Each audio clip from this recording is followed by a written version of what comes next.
Hey guys, day 4 of our journey through Advent. It occurred to me this week that as we consider Jesus is our peace, that while we have made peace spiritually with God individually and know that things are right with Him, for some reason, some of us still aren't right with ourselves.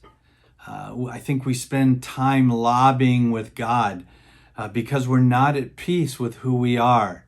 Everybody around us tells us that we need to have more hair or less pounds or a better job or a bigger house, or you go ahead and name it. And really what that is, it's a war between you and ultimately the Spirit of God that began the moment that you accepted Jesus and were first filled with His peace. Everybody wants you to listen to them.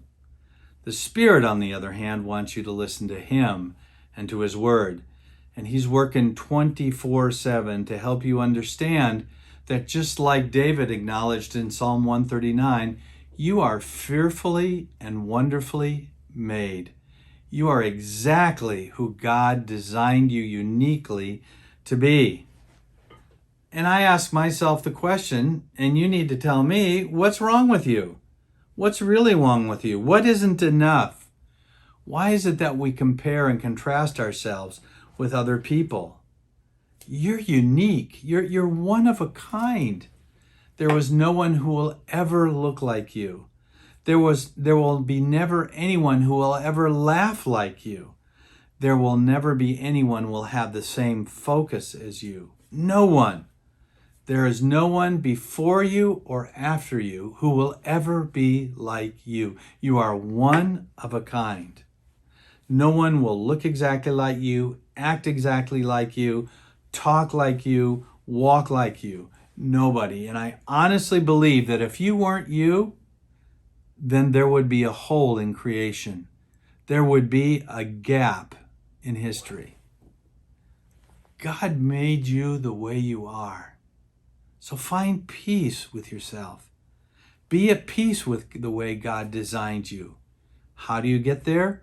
Well, listen to the words of Isaiah 26:3. You, meaning God, will keep him in perfect peace whose mind is stayed on you because he trusts in you. Put your trust in God, not what everybody else says. Second, follow Paul's advice in Colossians chapter 3, verse 15. Let the peace of God rule in your heart. Well, how in the world do you do that? Well, stop trying to force God to make you into what you want to be. Stop telling God what you think is right and what isn't right or what's best for you. And stop worrying and fretting. Today, when you think about peace, think about the prayer that Paul encourages us to make in Philippians 4, chapter 6. I love the Phillips translation of this.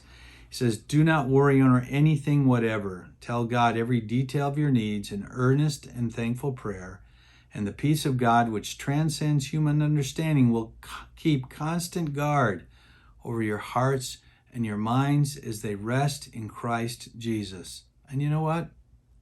That's my prayer for you today. Have a great one.